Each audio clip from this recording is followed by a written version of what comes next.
الله تعالی دا جعلي فایارې نه زما او سله ماتولی شي او نه ما ماتولی شي. او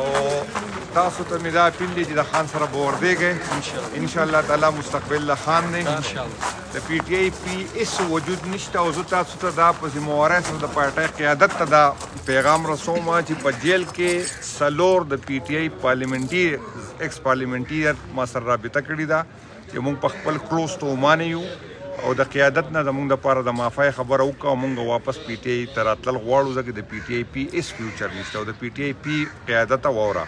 دا سوچ چې تاسو زما سره کوئ زه به برداشت کوم خو زیات ساتئ چې تاسو به جواب ورکوئ او هسې نه چې په بل حکومت کې په اودس ماتېدو باندې د باندې د ای ټي سی اف آی آر وشي او یا د ماحولیاتو اف آی آر د باندې وشي دا یاد ساتئ. ستاسو کرپشن یې ماته معلوم دي 45 کسان ستاسو په یو کور کې چې دي نوکران شوي دي تنخواګانې علي او هغه چې دي په کالجونو او سکولونو کې سبق وایي. په فشري کې چې تاسو کوم کرپشن کړی دی نوکرۍ چې تاسو کمې خرڅې کړي دي ستاسو چې د چا په کور کې د چا هغه راتم په ترجه چا په نوم باندې تاسو کورونه اخیستي دي انشاءالله تعالی د دې به حساب کوي د دې به تپوس کوي او د پی ټي آی کم قیادت چې په نوم د عمران خان سره دی او کمپرومایز دی خبرې نه کوي ښه پته ده چې زموږ سره دا ظلم خټک صاحب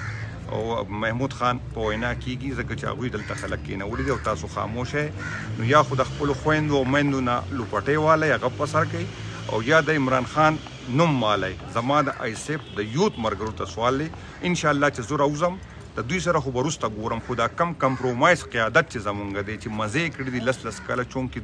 دوی غلا کړې ده چونکې دوی د دوی فایلونه دي بالکل نه د ورکر خبره کوي نه د دې ظلم خبره کوي نه د ورکر د تپوس دي نه چې دی نو دوی چې دی نو دا خبره ده کوي چې زموږ سره دا ظلم څوک کوي. زما د یوت او د آصف ملګرو ته دا سوال دی چې دې خلاف وردېږئ چې دې خلکو ته بیا ټکټونه میلاو نه شي چې کم کمپرومایز دي ما د چا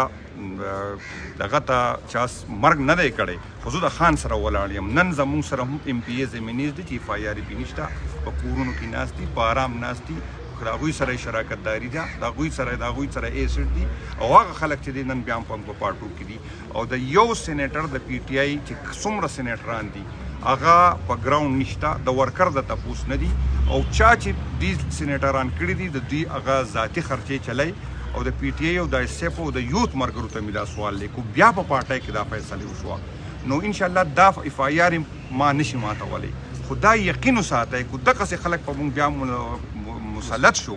دغسې نااهله سپین بزدار یا تور بزداران په موږ مسلط شول نو جنید اکبر به اولنی کس پوي چې عمران خان به پرېږدي او پی ټي آی به پرېږدي دا کلیر واورئ موږ ته دا فیصلې به نورې نه قبول موږ هغه خلک چې عهدې ورسره دي او مشرۍ کوي نو یا خو لوپټۍ په سر کوي او یا راوځئ د خپل سره خبره